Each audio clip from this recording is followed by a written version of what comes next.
go back moving. to the original. Okay. Which you're going to be on this side. Or we could be really artistic and paint the still face this way. Like the theoretical shot?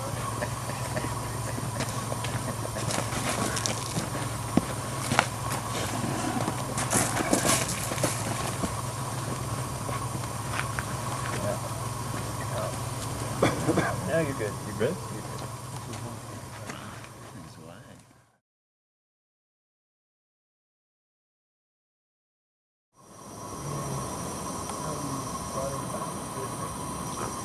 Well, Design Build Bluff really is about, to me, about teaching students really the ramifications of their designs really, and coordinated with also a social conscience. I learned when I went to the Rural Studio about that social conscience. I always say there were three things that kind of converged at the same time for me. I was a principal in a firm that started doing buildings, larger projects that I really didn't think were that responsible for one. So I was conflicted about that. Two, I had students coming to me. It was sort of the advent of the computer and Form Z. So they'd come to me with these portfolios. It was like fun with Form Z, and I couldn't tell what was going on. There was no plan. There was no no sections, anything like that. Just blobs, kind of beautiful pictures, but didn't really make much sense to me. And then third, I started seeing the Rural Studio projects in in all the trade magazines. So I said, I went to the dean of the school at the University of Utah and said, we got to do this. I got to go figure out what's going on down here at the Rural Studio. So by design, we invited Sam to come out and give a lecture at the school to get everybody jacked up and excited about it. And he had these great words like, cajole and agitate and things like that. And I started getting very excited about doing it. The reason I got into architecture in the first place was a design build project of my own that I was writing a book. When I was in Costa Rica and I built a house by myself. Became so intrigued with the design process that I went back to architecture school. So I went down to the Rural Studio, came back, and took a few years, and finally they allowed me to start Design Build Bluff. We did some projects up in Salt Lake, some smaller projects just to get our feet wet, and finally they allowed us to do a house. And what happened is that they allowed us to do this house, but they only gave me studio time. And studio time, is 3 hours, 3 times a week. So basically, we were getting about an hour and a half of work done a day, because it takes a while to gear up, it takes a while to tear down. And it took 5 semesters to get the house done, So I said, okay, this is never going to work. We needed immersion. And so, again, from learning from the Rural Studio, I knew that we needed to be far enough away from campus so that the students wouldn't need to go home if their wife was sick or if they had the sniffles or something like that. They'd stay here and be immersed and still work through the whole process. And it's really pretty much a 24/7 operation down here.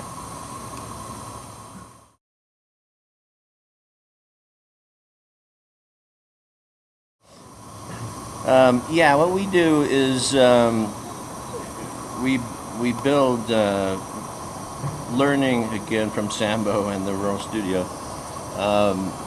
We're building houses, and I like to build them for free. I mean, that was my whole intent from the very beginning. We formed our own nonprofit organization, which is a support organization to the University of Utah, or the College of Architecture planning there.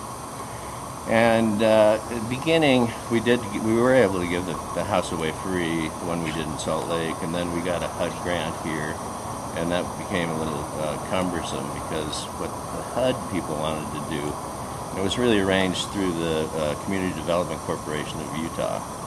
They wanted us to come down and build houses here and then impose a mortgage on the families. And there's, as much as I try, I tried as hard as I could to tell them that that's never going to work, because there's no market here. I mean, when the Navajo Nation, really, the ground is still owned by the U.S. government. Most people don't know that, and just held in trust for the Navajo tribe.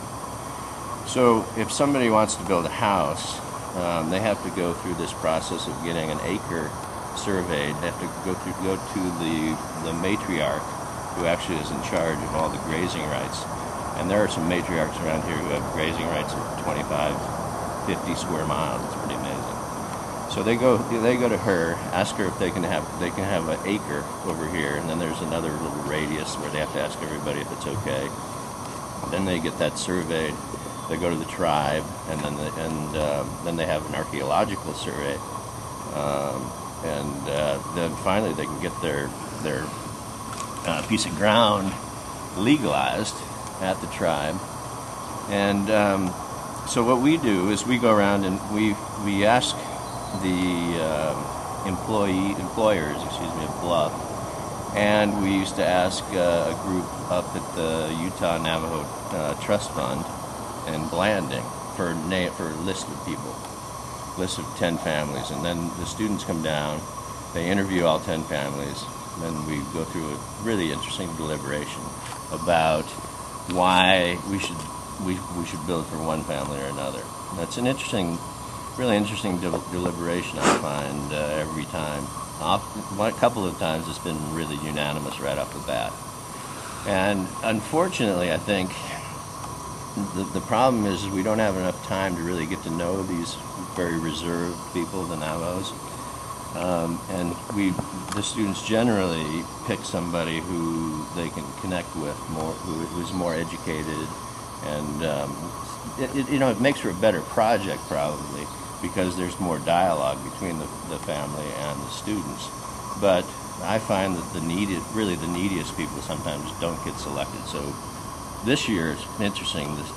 Finally, I think the students really were bowled over by this one woman, Susie Whitehorse, and she is the neediest person. She's living in a dilapidated hogan, and with 3 or 4 kids, or you never really know, honestly, how many kids they have. There'll be 3 there one day and 7 the next, and different kids all the time. So I'm pretty thrilled about that this year. That's the way we go about selecting the family. Then we come back to the studio and design the house. We do that. We've done that different ways every time. I mean, I find, like, for me, it's a learning process too. Everybody knows that when you're teaching something, you're learning more probably than the students or the people who are taking your class or your studio. So I change it up every time, still trying to tweak it enough to see how it's going to work best. What we've done in the past is everybody designs a house. Pretty quickly I get them into groups, and then we come back down with 2 or 3 different more refined projects, and show that to the client. I mean, it's difficult to have the client be terribly involved because of the connectivity issues down here on the reservation, and so getting the students to get down here because of all their other studios and things like that. So we come back down, show them 2 or 3 different options, and they'll choose one, and portions of the other that they like that they might want to have incorporated. And then we come back down in January, spring semester, and build the house. Usually finishing about June 1.